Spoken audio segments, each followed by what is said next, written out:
cameraman gets off and yeah, I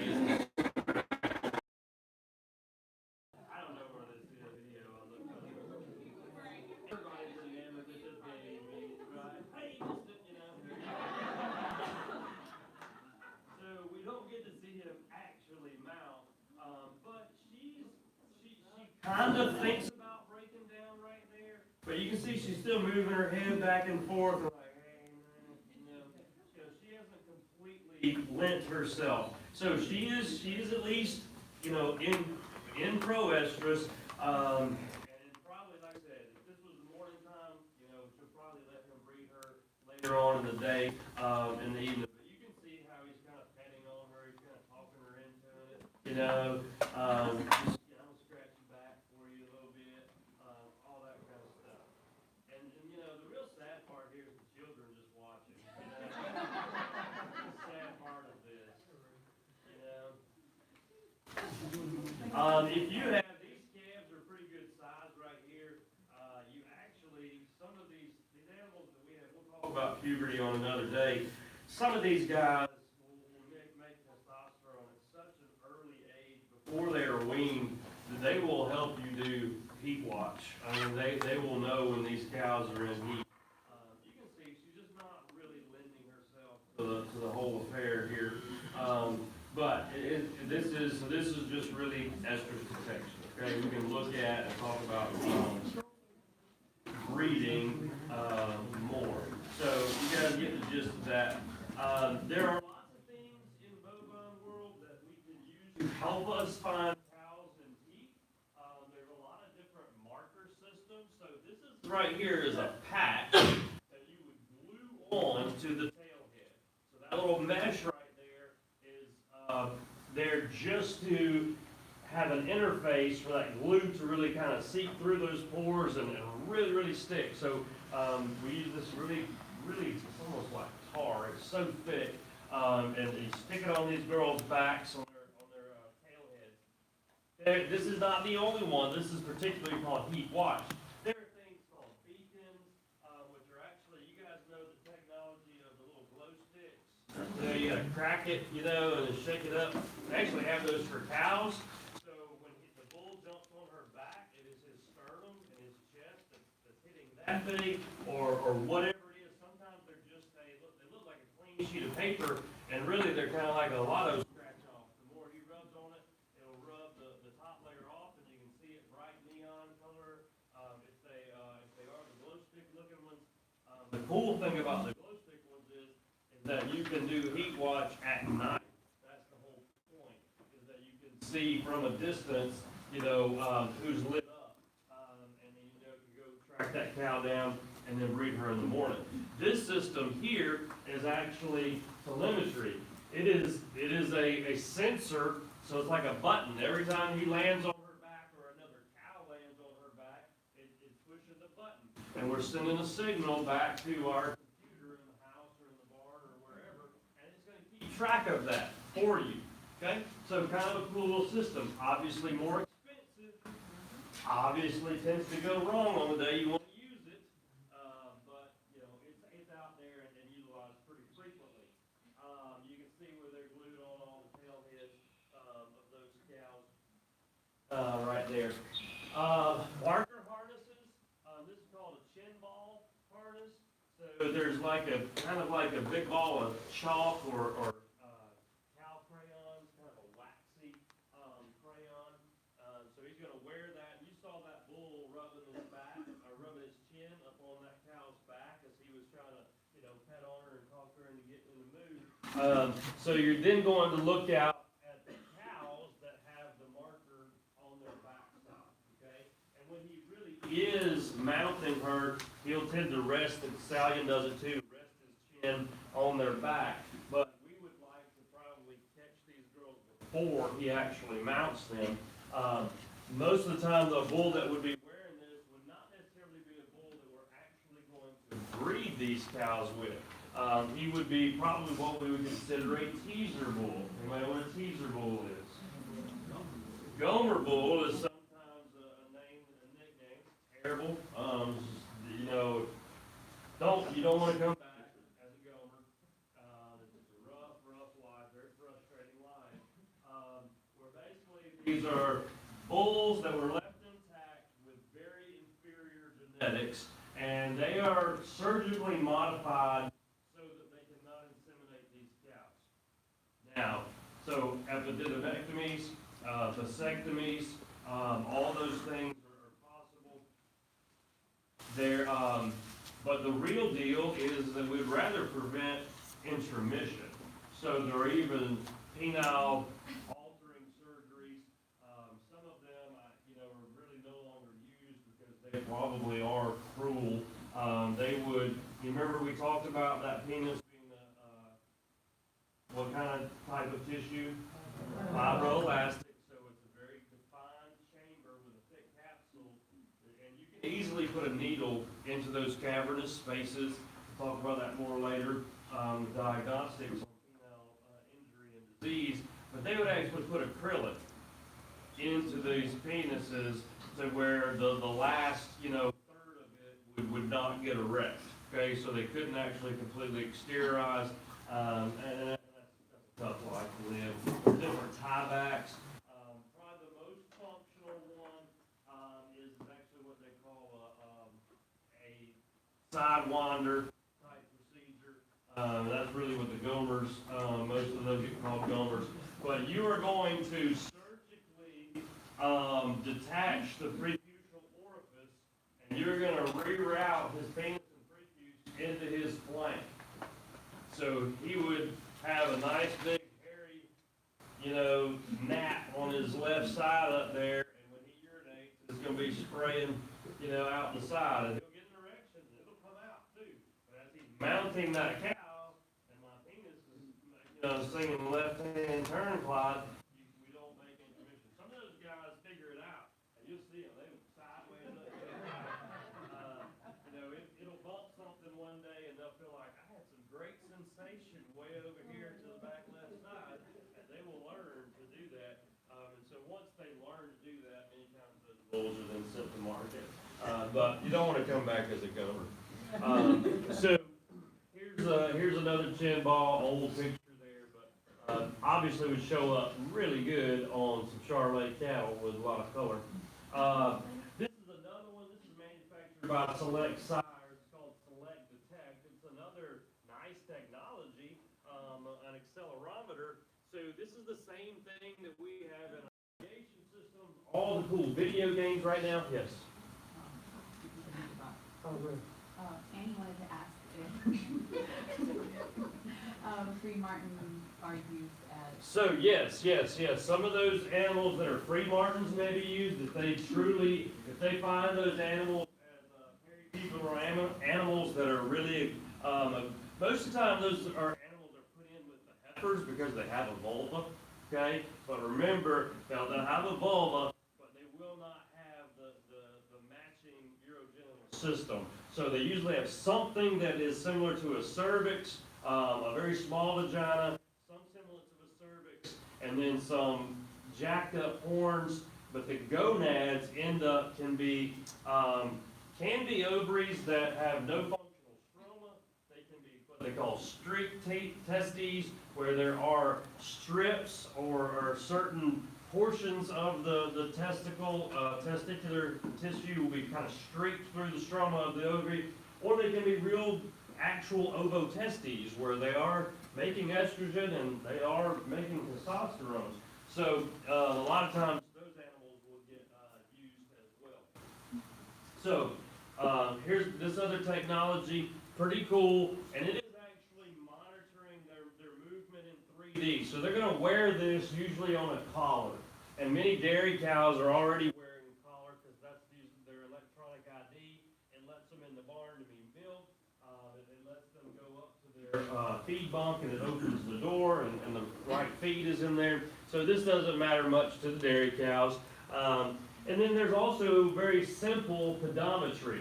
Okay, so with the accelerometer, we're actually seeing where that cow is going.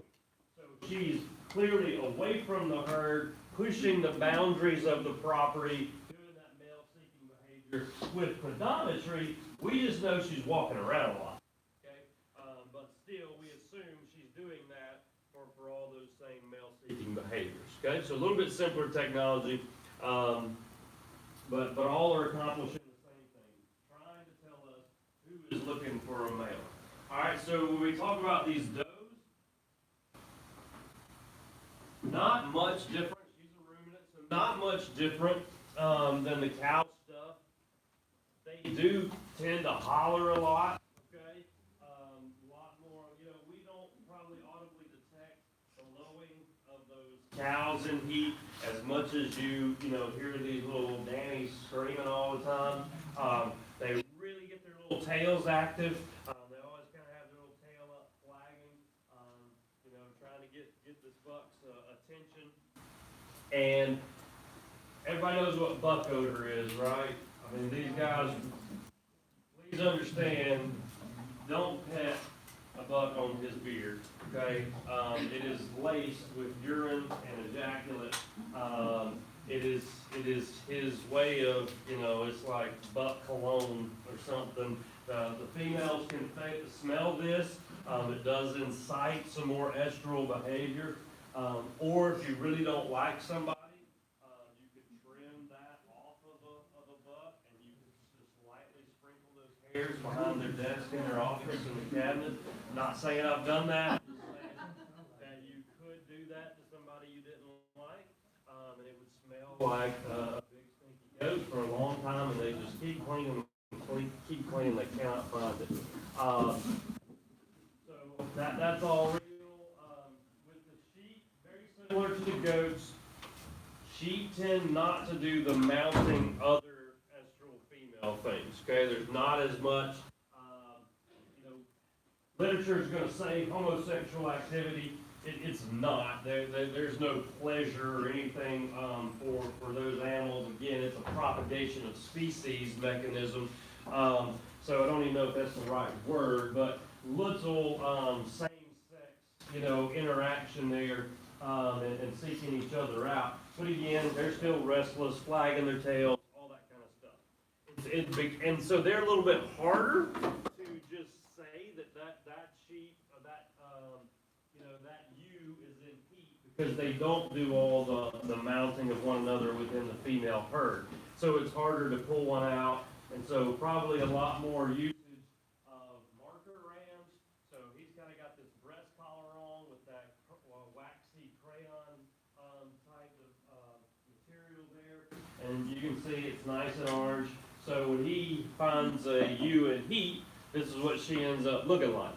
And so, every day, so many times a day, somebody's going through the pen with the ram, and you see this, you see one all marked up on her back, catch her, take her out, and, she gets bred that day.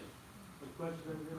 Now, I just want to ask, for fleece, like, fleece quality, do they have any concern with the wax? Like No, you can see these are all sheared, so they're gonna work around that, within the breeding season. Remember, these sheep and goats are gonna be seasonal polyestrous as well.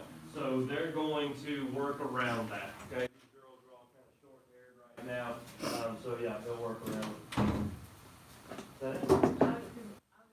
We didn't share ours go like 3 weeks, 2 weeks before parturition, but we don't use it, so. Yeah, you didn't use it, so it didn't matter to you guys, yeah. And I mean, this stuff is, soap and water if you had to get it off. It's not permanent by any stretch of the imagination. All right, and what about our mare, okay? So seasonal polyestrous, she is very emotional, okay? The horse and the stallion is too. It's just a much more emotional species, and they are very loud. Expressive with these types of behaviors. I've told y'all some of these things that, having a mare in heat come into the barn and, she's checking out every stall and every horse and she's screaming and she'll be stopping and urinating and flagging her tail, and they actually evert their clitoris and they kind of wink is what they call it. And then one of the more common things that we do if we are breeding mares on our farm is that we would tease these mares, okay? So just like that same concept of that teaser because we don't really do any modifications typically to these males. We just more or less are doing a hand walking from pen to pen to pen on a daily basis and physically writing down that mare's behavior, okay? And here's the grading scale. So a 0 is full rejection. I mean, she looks like she wants to hurt this stallion. She will mount an aggressive, thrust. She will or wheel right around and even pick at, you. So this is typically done across a fence, okay? Or sometimes they will have stalls and paddocks built to where there's like about a 5-foot wall, and they can kind of look at each other and talk to each other, and in a little clearing of a wall. If she was a 1, she'd not be, really aggressive, but she also doesn't care. I mean, she's just kind of like meh. She just kind of has no real feelings about it today. So 2 is when we're starting to actually show some interest, okay? So she is going to come over. So 0 is she's going to come, but she's going to come like she's not going to stop, okay? And she wants you to leave. 1 is she kind of looks over at you and then goes back to eating, okay? And just gives you no time of the day. 2, she's going to come by, okay? And she might kind of, walk by and kind of show you what she's working with, but she's not going to really stay, okay, and show it off. She's just going to kind of give you a little drive-by and keep moving. When we get to a 3, we're starting to amp it up here, okay? So she is going to come over. She's going to be a lot more kind of talky. They'll be doing their little noises that they make, and she will actually stop, okay? And she will turn her backside to the stallion. She'll do some winking. She'll do a lot of tail flagging, and she may even urinate, okay? But as soon as that male shows interest, she's probably going to wheel around and give him a quick version of a 0. All right, she's going to let him know real quickly. This is kind of how if we were grading cattle, this is kind of how that cow would be. She's a 3, like she's almost ready, okay? But cattle are just not aggressive like the horse is. So then number 4 is that we're really putting on a show, okay? She's over there quickly. They're nickering back and forth and talking to each other. Depending on the breed of horse, some breeds are just much more aggressive than others. Some of them really scream and holler and pitch a fit. And then there's some stallions out there. Quarter horses tend to be fairly calm about things. You get a daggum Arab, and they just be crazy things. The thoroughbreds are a little bit more high-strung. And you think about the general personalities of breeds, and so goes this activity as well. But she is really going to break down. She's going to urinate, and she may, just continue to evert her clitoris and wink at him. And she's, if he could get to her, she would allow him to mount and breed her. Okay, so on broodmare farms, somebody is walking around every day doing this, and they are writing this down. Okay, so they're grading her. This is how they discern who am I going to bring in and actually palpate an ultrasound. Because I can't just ultrasound them all the time. So once I have a mare, clearly show a 2, and maybe it was almost a 3, I'm probably going to bring her in and ultrasound her, see how big a follicle I've got, and now how closely do I need to start following her. So some of the estrus induction things that we do, I think this was a slide in one of the earlier presentations, but I put it in here again today because you really need to understand this. And basically, on the time periods, you can just flip the seasons, and now you've got small ruminants. Okay, it's just the opposite in small ruminants. So, because of the light interpretation and the melanin production, and all those interactions with the pineal gland, we actually can induce these mares, bring them into season if we modify their lights, okay, or the amount of light that they see in a day. So they're, really high-end broodmare barns. They have the ability to close the windows, or there's not a lot of natural light in there to begin with. And they promote all the light these mares get. Either way you do it, and there's different measurements of, you should be able to read a newspaper in every corner of the stall, that much light, and you essentially leave the lights on, or this time of the year in January, we would start leaving the lights on and not go out and cut the lights off in the barn till 7 or 8 o'clock, okay? Letting her have some more light stimulus, and hopefully encouraging her to come on into estrus. So, let's look at a mare real quick. This is a breeding farm. I don't even know where, but I like this video, so I'm going to show it. So one thing to note here, as these guys get closer, you will see the size disparity. Okay, this is a very large pony. All right, but this is a very large, warm bred or thoroughbred.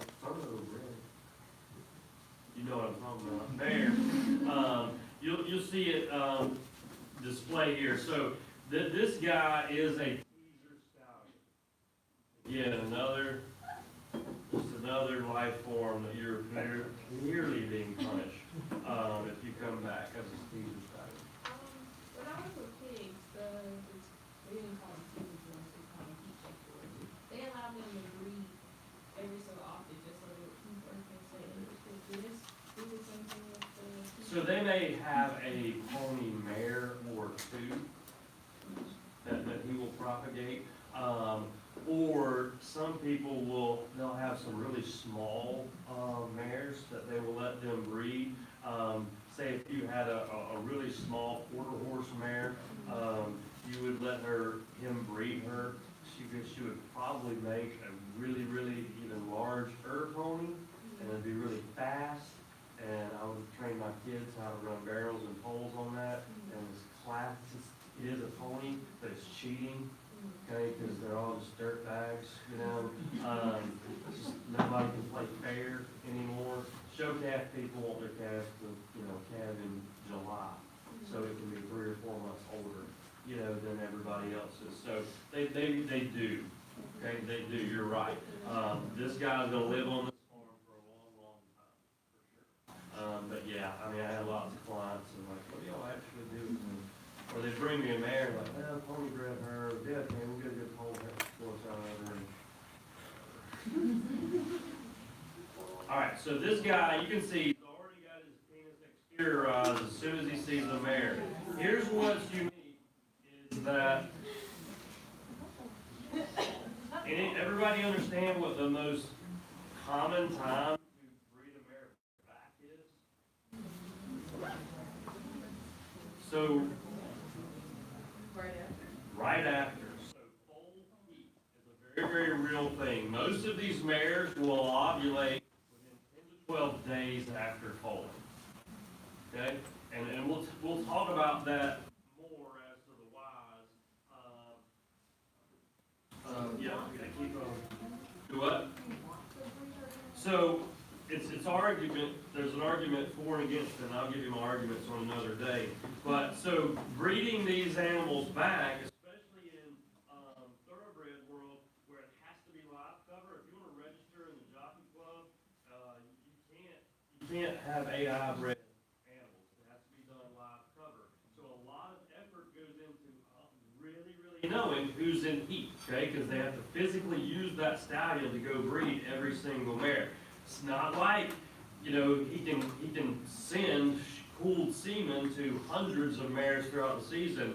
No, he probably only has enough physical stallion power to breed 25, 30, 40 mares. So they have to time this all out.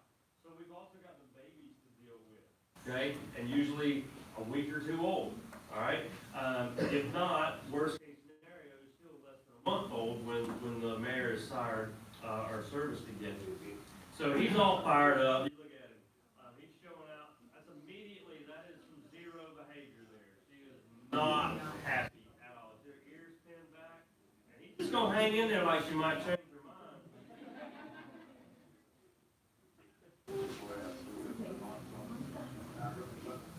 And they're doing this in a nice open area. You guys see that they're nice open area for everybody to move around. These animals have to be able to be handled.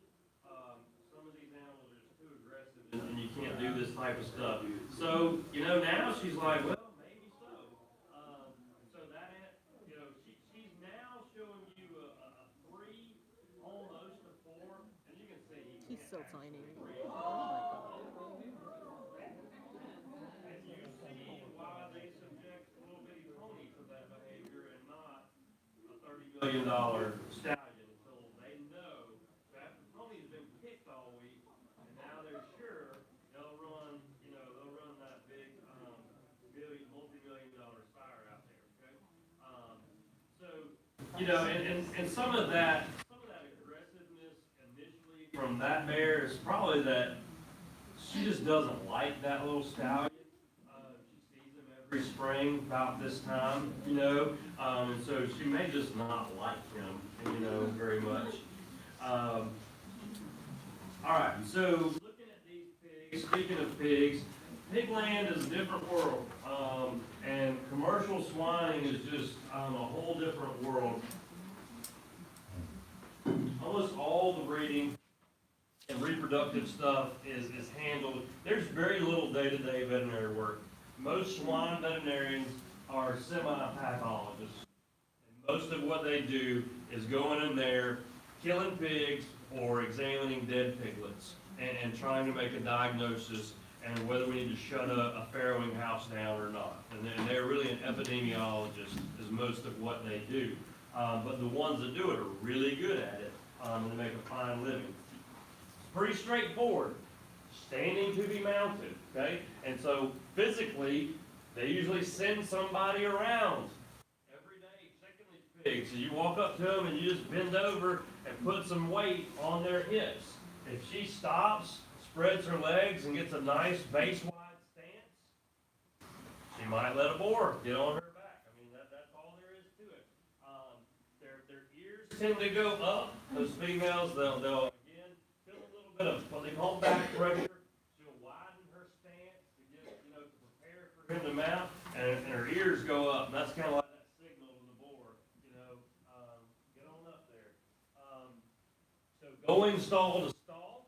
A lot of times they'll take their crayons, so we'll go in that stall, put some back pressure, and she stands, and her ears go up, and her vulva is nice and erect as well, and it'll kind of have almost that little tips, the ventral commissure of that vulva almost comes to a little point when it's turgid like that. She'll get marked, and then we can come back and AI her later on in the day, or take her to the boar. Let me see. So you're exactly right. Anybody know what a guilt trip is? Not what y'all do all the time. Try to put me on a guilt trip, maybe feel sorry for y'all. Don't try to make older veterinarians feel sorry for you. They all believe that they did it in a time when it was much harder to do, okay? And now they're like so good at what they do, they can hire you to do some of it for them. So you're not really going to ever impress or throw a guilt trip on a senior veterinarian.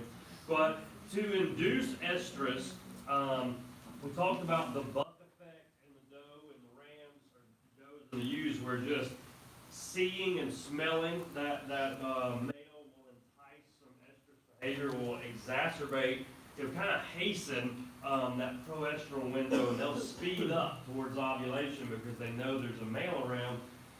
For whatever reason, pigs, young female pigs, gilts, when they are preparing them for their first breeding, they learned over time that stress seemed to hasten the onset of the first ovulation, the first estrus cycle. And so many times they were taken from one part of the farm over to the breeding part of the farm are changing barns and stuff, and eventually that trailer ride was considered the stressor. And so still today, it's a very common practice to just put all the gilts on a trailer and literally drive them around, stress them out. And the farrowing houses now, or the breeding pens, it's all communicated by walkways. You don't have to drive to different parts of the farm, so they do have to physically take them, put them in a trailer, drive them around, and then bring them back and put them right back where they came from. But that stressor of that rapid change environment tends to hasten puberty, so call that a guilt trip. Another thing is that they are going to take a boar, and if you haven't been in any of these houses before, there's large pens, but there's all these center aisles and walkways. And one of the more common things to do is just to open the door and put a boar in there and let him go, walk through the barn, have nose-to-nose contact, and detect the boars or the sows that are in heat. They would turn back up to the cage, ears would go erect. You reach over, mark her on the back with a crayon, come back, AI her later on. Okay? Well, obviously, if you have a 1,000-pound boar, you can't just make him do everything you want him to do. And so technology comes into play, and they now have what they call boar bots. Anybody know what a boar bot is? There's two varieties. One is like a lead line, like a walker, and I'll show you one. The other one is a really sophisticated one where it's a cage that you put the boar inside of, and you drive him around with remote control. Even the lead line one is a remote control driven device, but he's got a lot more freedom with the lead line type device. So you can go to boorbot.com.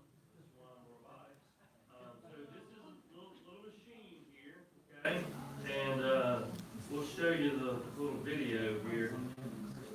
Everybody want more bot now.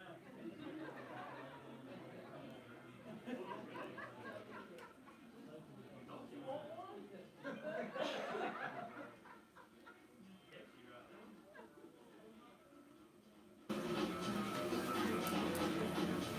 You gotta watch what this thing.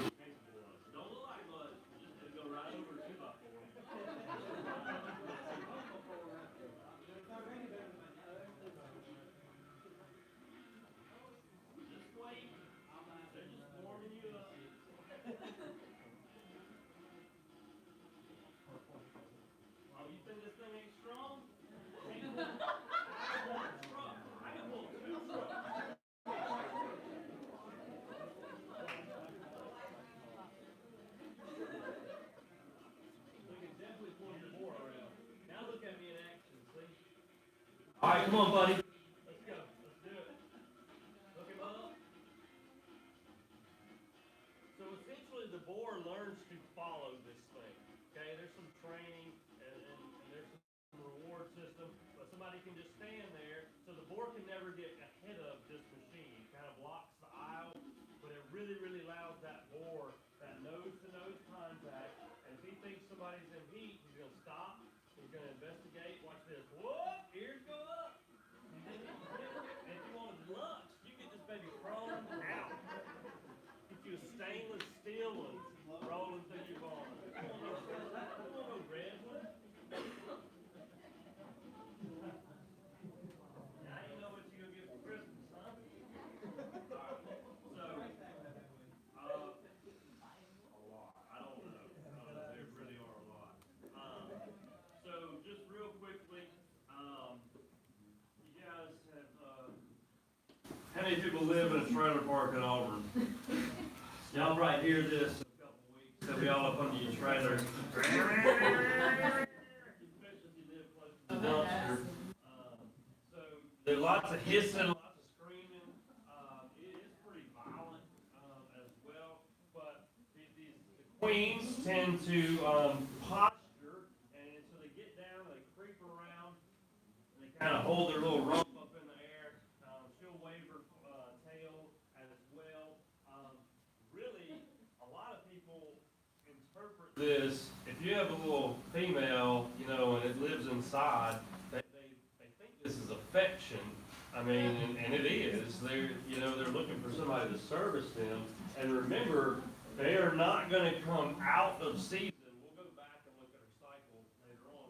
But remember, if she comes into heat and does not get bred and does not ovulate, she's gonna turn around in about a week and a half and she'll be right back in heat. These animals, if you have somebody that says they don't wanna spay their cat and they're gonna keep it inside, they will till it's about 7 or 8 months old, and then they'll bring it in to get spayed. Because they will just stay in heat, stay in heat, stay in heat. And those indoor cats, swine and cats, are both considered polyestrous, and by nature, they are probably seasonally polyestrous. These domesticated pigs that live inside those houses just cycle all year long. Taking the seasonality. You go spend out any time, if you have any property in Alabama and you see the wild hogs we have, they're clearly a breeding season, okay? Same thing with these indoor cats, that they probably end up losing their seasonality because they have such a static environment. So that thing will come into heat and they'll tell you, this thing has been in heat for months. And you know, it shouldn't be. No, it is. I mean, they will. And they're annoying as crap. They rub all over you and they roll and roll and roll. So some people, you know, they can't, they don't know what's wrong. I think something's wrong with their cat. And it's not, you know, nothing wrong. She's trying to get bred. Stallions and cats and tomcat, they tend to do a lot of biting as well. So a lot of times you'll have female cats come in with abscesses all over the nape of their neck. Mares will get chewed up on the nape of their neck. So sometimes a little bit more aggressive. Any questions about any of that stuff? Trying to wealth of information. For the selected sites, the common, is there like technology from like airbag? You know, I'm just wondering what they have to do for. So the reason I talk about airbags, it's kind of like the black box on an airplane. They can go back and trace how fast that vehicle was moving and what direction. So, you know, did this spin out? Did the car flip over? How many times? So it's a 3D, you know, this remote control does this to get from here to here, or it could have done this to get to there.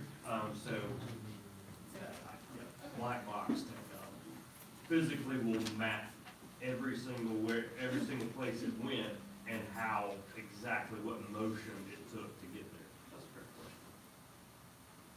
One time I had a cow that had a uterine torsion, and I'm out of time. I'll save that story.